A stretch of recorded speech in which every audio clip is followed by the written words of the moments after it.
We back. I got that Guilty Gear collab guide for you all. Everything you need to know about this collab. I will go over the stages as well as some character reviews so you have an idea who to pull for and what exclusive equipments to farm for. Now, this is a limited event, so honestly, you should pull for everybody and get all the characters just for collection purposes, but just to give you an idea on who the must pulls are. First up, you have the operation stages. So basically there was supposed to be a story, but there's not this time for us. KR and them got that when they first got the Guilty Gear. But all we get is just some basic stages here, Act 1 and 2, along with the hard stages for both Act 1 and 2.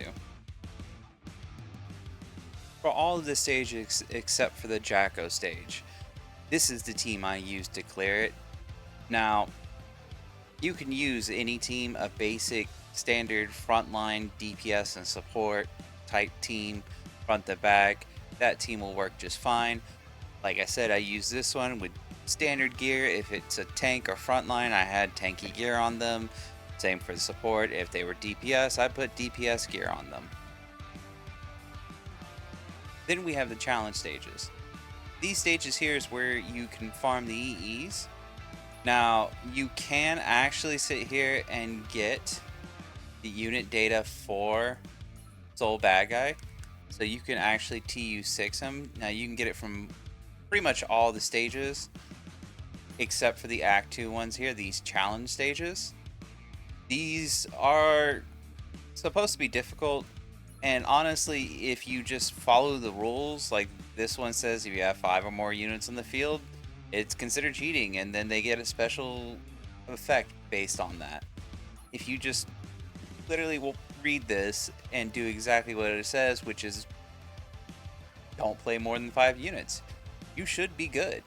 This is the only stage, this Jacko stage is the only one that you may actually have trouble with, but we'll get into that in a moment here.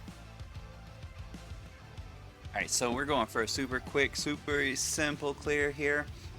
Seal on tank gear, honestly, you can sit here and take this boss pretty well.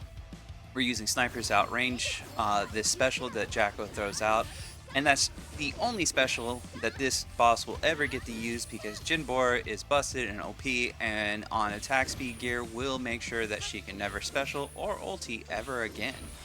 So even if you don't have this exact team, but you have Jinbora, you can bring Jinbora and this fight becomes super simple.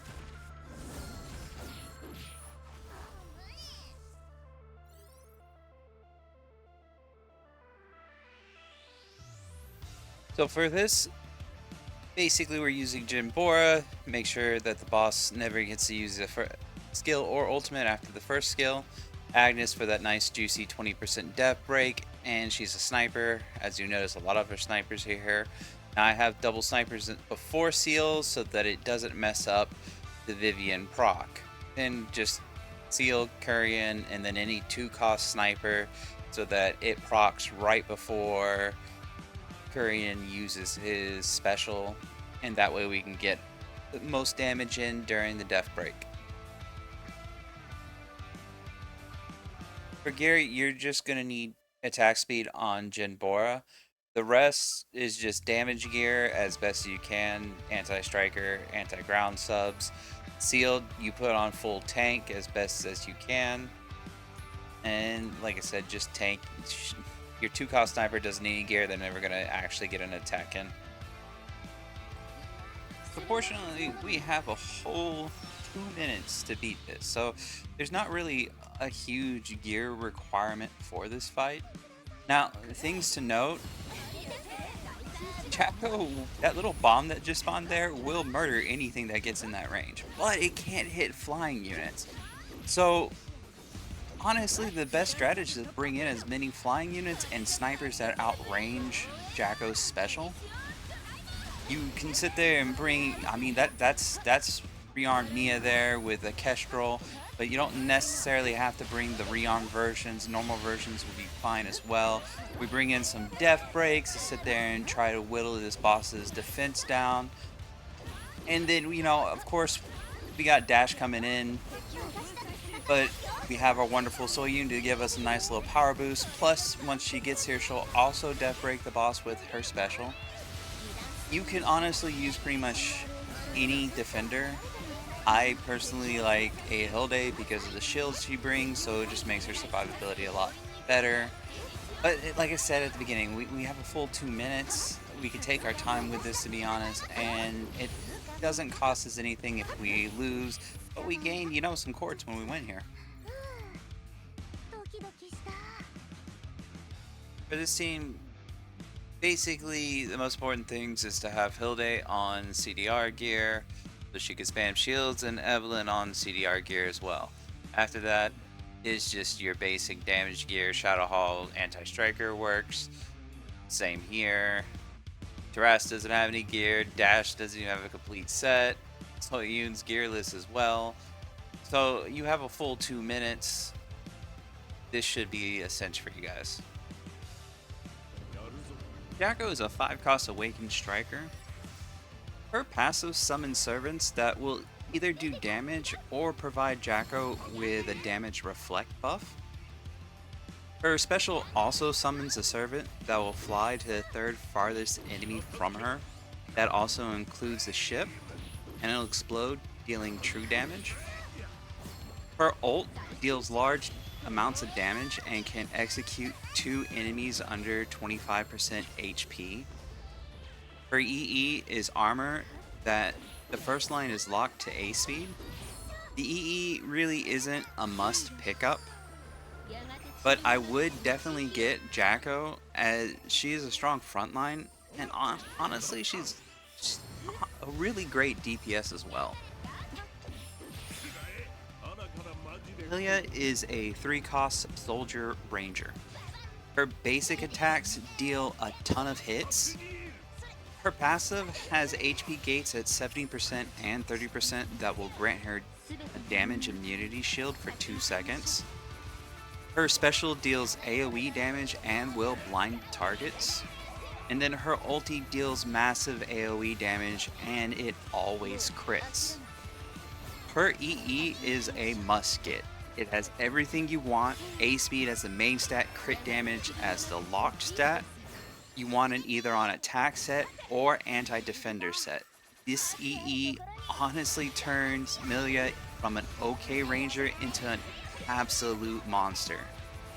100% you should get this unit. Out of all the Guilty Gear characters, this is the one that you have to get.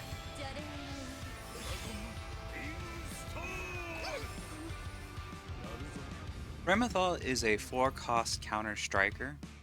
After her basic attack, she will do enhanced attacks using the swords behind her. Her passive gives her 50% damage reduction upon deployment for 5 seconds. And her special will deal AoE damage, then reset itself, granting her perfect evasion for 3 seconds. After the skill is reset, the next attack that hit stuns her will be countered, then granting her perfect evasion for an additional 6 seconds.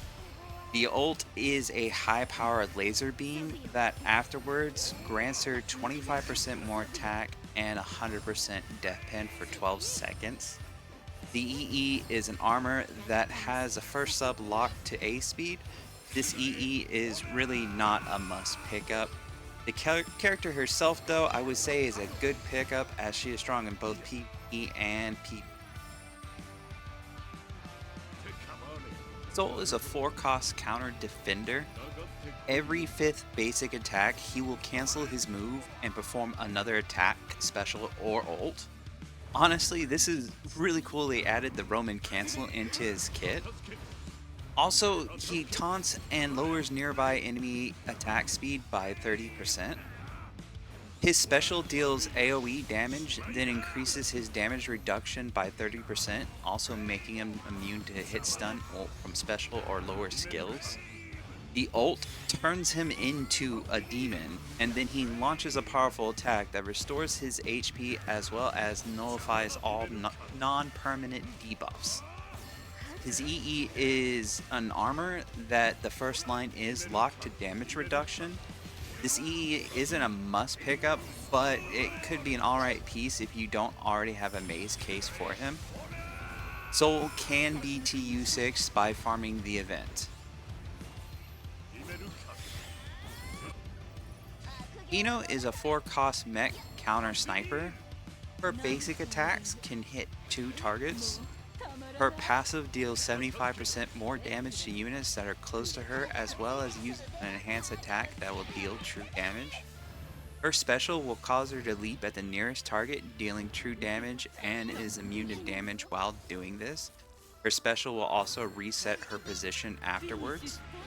The ult is a large AoE that will execute 2 units that have 15% or less HP. And the EE is a weapon that the first sub is locked to skill haste. It's not a must grab, as Mage's hands work just as good. This unit does seem fun and has an interesting kit, but it really isn't a must grab. Mei is a cute 3-cost soldier support. She attacks people with her dolphin. Her passive, after being hit stun, will grant her and her allies a 40% damage reduction buff, as well as a 35% crit damage res buff. While this buff is active, she will take a stance that her skills will be sealed during.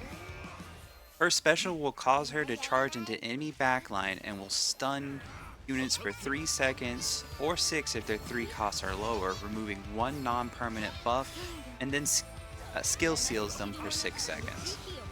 Her ult deals AoE damage and then resets her special. Her EE is a weapon with range damage res locked on the first sub. It's actually pretty useless as she leaps into melee range, and inhibitor hands would probably just be better. While she is basically a budget RAV, she isn't a must pickup. Thanks everyone for watching. I hope this helps you clear the stages, as well as who to use your tickets to pull on. Remember to like, comment, and subscribe. If you're feeling extra special, you can join the Mage Institute by clicking the join button. You can catch me on Discord, link is in the description. If you want to support this channel, there's a link in the description for that too. As always, I will see you all next time.